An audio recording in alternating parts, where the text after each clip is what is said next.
good if saved and cast upon the waters, circulation to reach the pineal gland, and it's known as evil if eaten or consumed in sexual expression on the physical plane, or by alcoholic drinks or gluttony that causes fermentation or acid and even alcohol in the intestinal tract. Thus, in quotes, no drunkard can inherit the kingdom of heaven.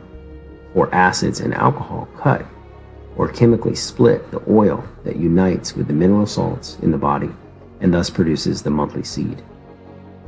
So that's what he's saying, is that this oil is, it's special because it's electrically charged. And it also is special because it has the ability to make new life, and your body created it.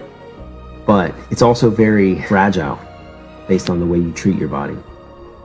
So the idea is to take care of it and to know that it's traveling up and down your spine and transmutate your sex energy accordingly. Now, he's not talking about celibacy.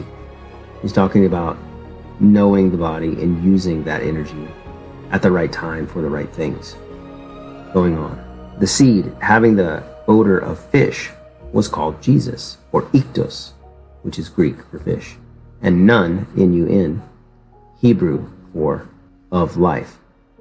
I am the bread that came down from heaven. Give us this day our daily bread. So many of us have seen the fish being associated with Jesus. Iktos means fish in Greek. The fruit of the tree of life, therefore, is the fish, bread, of which thou shalt not eat on the plain or animal of Adam, earth dust of the earth plane. Adam, the word Adam often in Hebrew text means red earth or earth dust. But to him that overcometh will I give to eat the fruit of the tree of life, because he saved it, and it returned to him in the cerebellum and the home of the spiritual man, the ego. The cerebellum is the heart-shaped, and it is called the heart in Greek. Thus, in quotes, as a man thinketh in his heart, so is he. So, another little thing, another side, the tree of life is not a physical place. It's never been a physical place. That was the invention of Rome, to pull people away from the real place of salvation, which is your own body, the human form. And the tree of life is your cerebrospinal tree, your cerebrospinal system. Your brain is the root ball, and all your nerves branch out, going down your body like a tree. You know, we're like a walking inverted tree. That is the original tree of life. The body organ that men in their ignorance call heart is termed divider or pump in Greek and Hebrew. Our blood divider is not the button that we touch when we think, but it is the upper lobe of the cerebellum that vibrates thought. The lower lobe is the animal or mortal lobe that governs the animal world. The section of the body below the solar plexus, called Lower Egypt, natural body, kingdom of earth, Apollyon, the devil, lived spelled backwards, Satan. Saturn governs the bowels. During the first 300 years of the Christian era, all has been above written was understood by the real Christians, and about the end of time, the persecution of the Essenes by the priesthood came so marked that they met in secret and always made the sign of the fish. About the year 325, Constantine, the pagan Roman emperor, called the teachers of Christianity together at Nicaea, the Council of Nicaea. Constantine murdered his mother and boiled his wife in oil because they still held the original doctrines of the Essenes.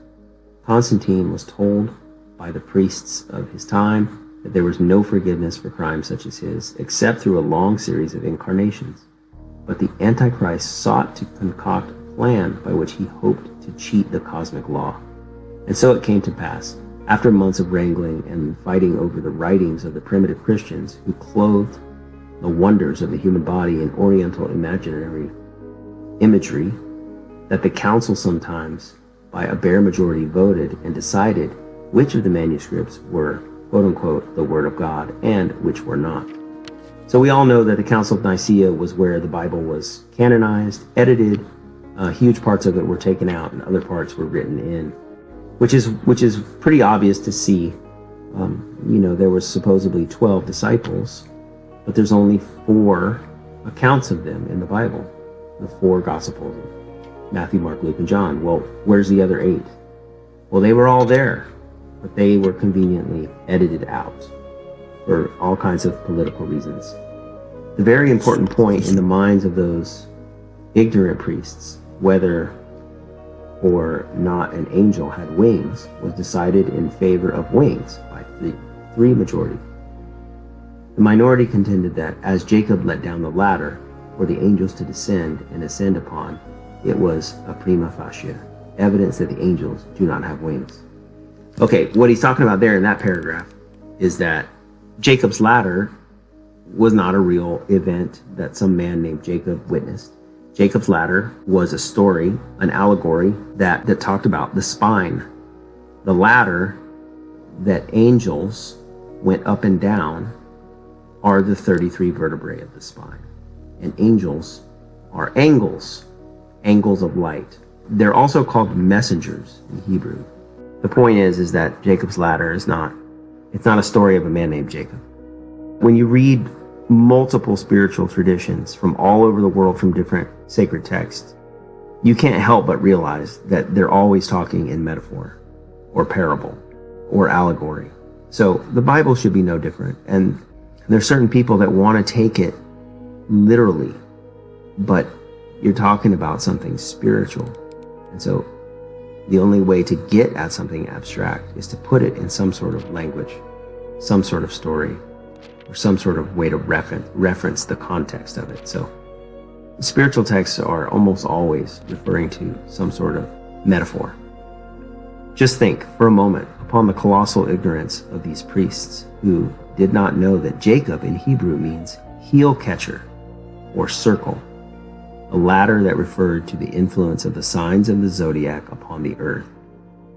And as one sign rising every 2 hours forms a circle every 24 hours, the 24 elders of Revelation, the outer stars and the rising suns, suns, S-U-N, rising suns, and sons, S-O-N-S. Catching on, he asks, to the last sons of the sign ascending.